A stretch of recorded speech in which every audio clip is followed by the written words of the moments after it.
Cellular respiration. This is the equation for cellular respiration. Cellular respiration has 4 stages containing a series of reactions with each step catalyzed by a specific enzyme occurring in the cytoplasm and in the mitochondria.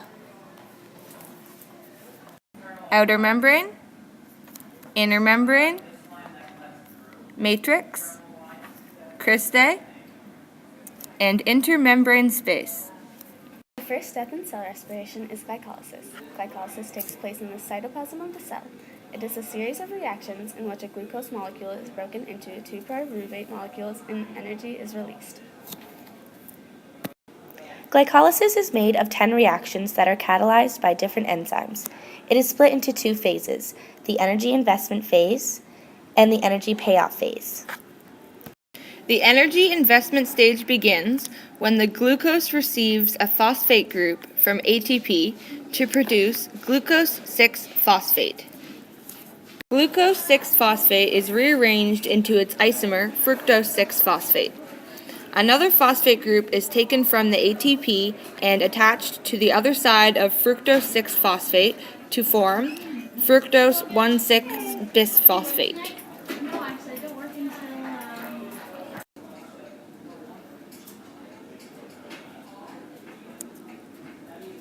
Fructose 1,6-bisphosphate is then split into glyceraldehyde 3-phosphate and dihydroxyacetone.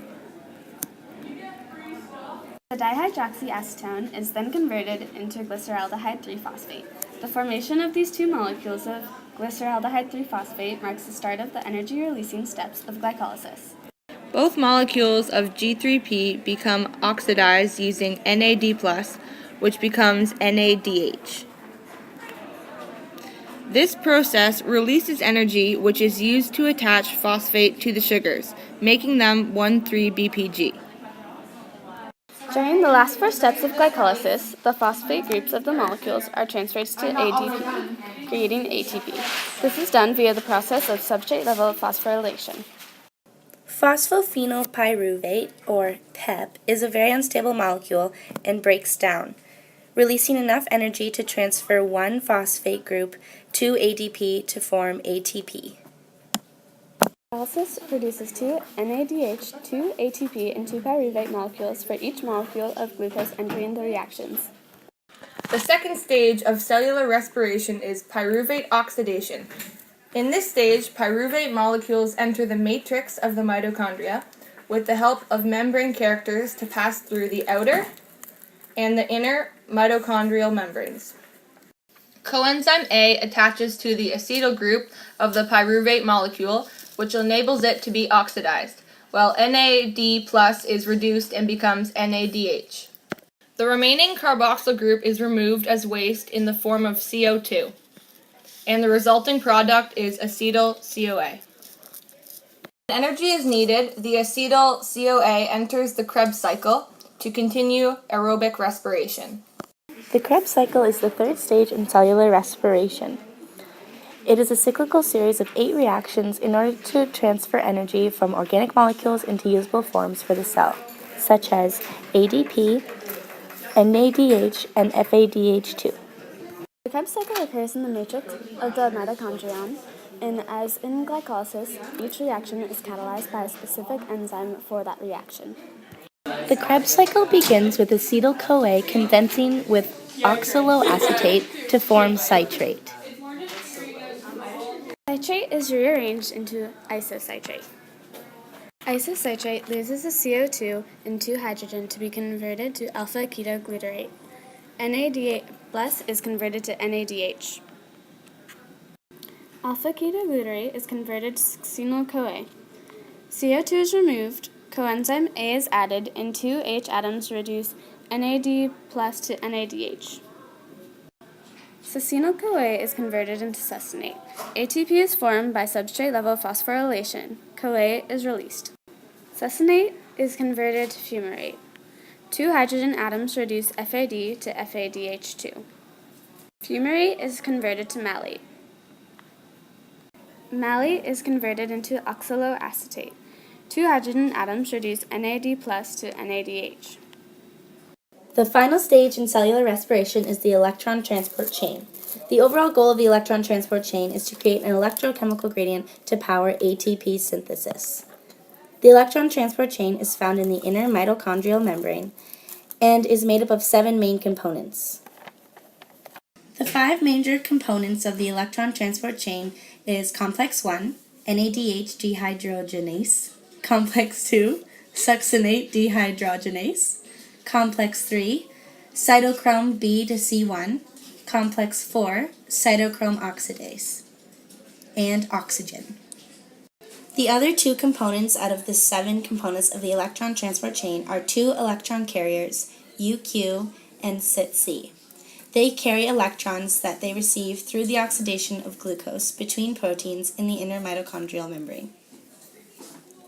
The proteins in the ETC are set up in order of increasing electronegativity. Electrons are passed from one component to the next along the membrane. NADH binds to NADH dehydrogenase, FADH2 binds to succinate dehydrogenase, and H+ ions are pumped into the intermembrane space. The mobile electron carrier, UQ, carries electrons from NADH dehydrogenase to cytochrome B to C1. The mobile electron carrier, CYTC, carries electrons from cytochrome B to C1 to cytochrome oxidase. FADH2 works the same, but it starts at succinate complex. Since electrons from FADH2 pass through fewer electron carriers, it makes less ATP. Each molecule of NADH produces 3 ATP and 3 hydrogen.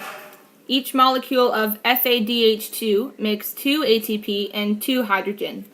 When the 2 electrons leave cytochrome oxidase, they combine with oxygen and hydrogen to form H2O. Oxygen is used because it is the only element with a strong enough electronegativity to strip the last component of the ECT of its electrons.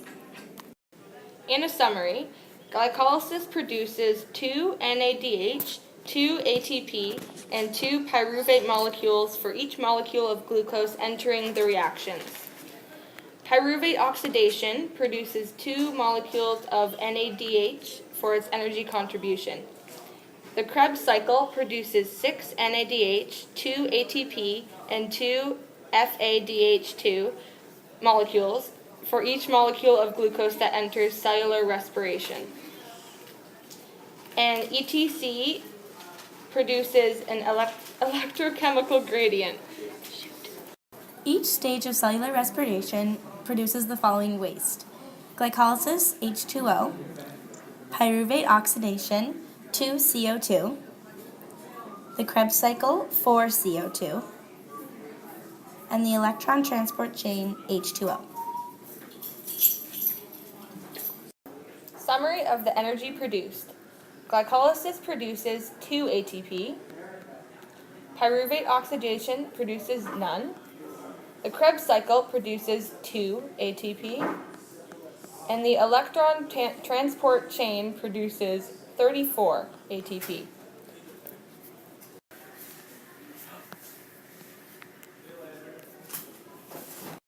Cellular respiration produces a total of 38 ATP. Again, here is the overall equation for cellular respiration. Thanks for watching!